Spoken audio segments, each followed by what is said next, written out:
Ramakrishna sir. Ramakrishna Hari, जय शिवराय. बोला दादा. Sir, हा पाऊस कोणकोणत्या भागामध्ये व्याप्त होईल, व्याप्ती त्याची कुठे कुठे असेल, त्याविषयी सविस्तर सांगा. मित्रांनो, 6 ते 7 जूनपर्यंत मान्सून महाराष्ट्राच्या तळ कोकण मुंबईसह बरसण्याची शक्यता आहे. हा अंदाज सर्वप्रथम आपणच दिलेला आहे. त्यानुसार महाराष्ट्रामध्ये जी काही स्थिती चालू आहे सध्याच्या 1 जूनपासून आता पुढील 6 ते 7 तारखेपर्यंत परिस्थिती कशी राहील हे देखील आपण ग्राफिकच्या माध्यमातून पाहूयात.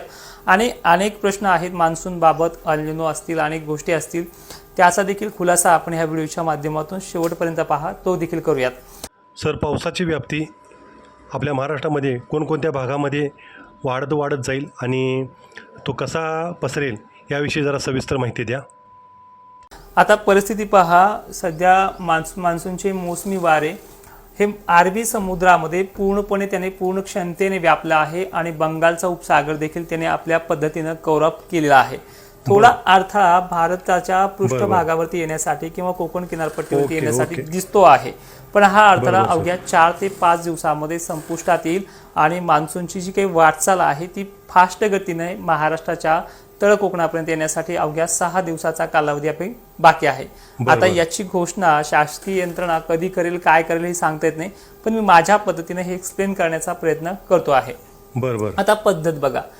ज्या कालपर्यंत जो काही पाऊस झालाय 31 मेला, जो राजस्थान, कर्नाटक, MP भागामध्ये आणि महाराष्ट्राच्या अनेक जिल्ह्यांमध्ये, जसं की छत्रपती संभाजीनगर असेल, नाशिक क्षेत्र असेल, अहिल्यानगर असेल किंवा बीड जिल्ह्यासह सांगली, सोलापूरच्या काही भागामध्ये, बीडसह अनेक भागांची हजेरी पुढचे 4 ते 5 दिवस अजून कायम आहे. जवळपास 6 तारखेपर्यंत याचा जोर जो आहे स्थानिक लेवलला तो असणार आहे.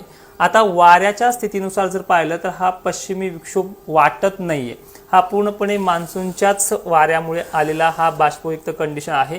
पण तो पश्चिमी विक्षोभ का म्हटला जातोय? कारण की पश्चिमेकडनं येणाऱ्या वाऱ्याला जी दिशा मिळते आणि त्या पद्धतीने तो पाहिला जातोय आणि हा पश्चिमी विक्षोभ वातावरण सक्रिय असतं, त्याला WD म्हटलं जाते.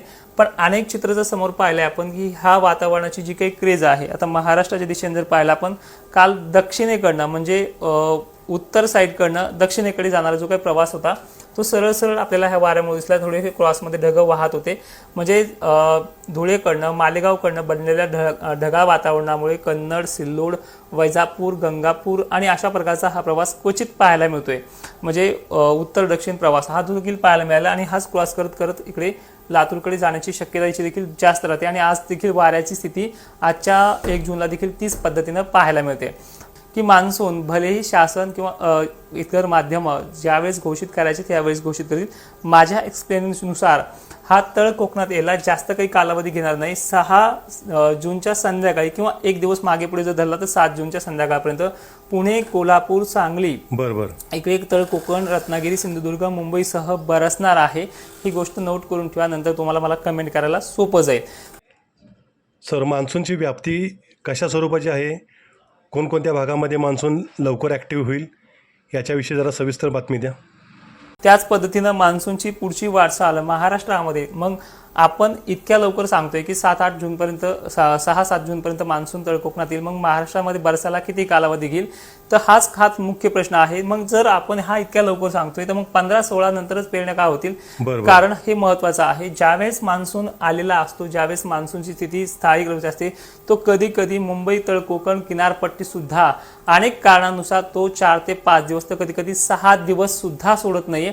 एकंदरीत चित्र पाहिलं तर 14 जूनच्या नंतरच हे बदलणार आहे, ज्यामुळे महाराष्ट्राच्या मराठवाडा विभाग, पश्चिम विभाग, दक्षिण विभाग किंवा पूर्व विदर्भामध्ये मान्सूनचा पाऊस पडेल. हा जो पडतोय हा पूर्व मोसमी किंवा आपण WDचा जे काही चालू आहे वातावरण सांगणं, या पद्धतीनं तो आहे.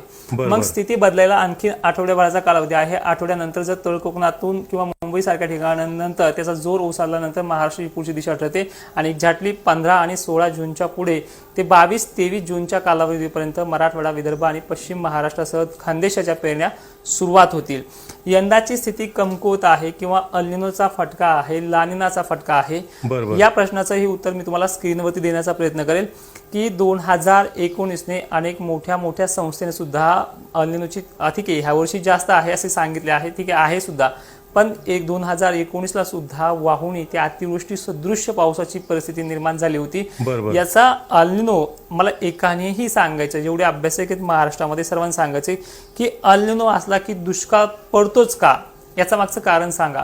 कारण की अल्निनो हा एकटाच महाराष्ट्राच्या किंवा भारताच्या पावसाला कारणीभूत नसतो,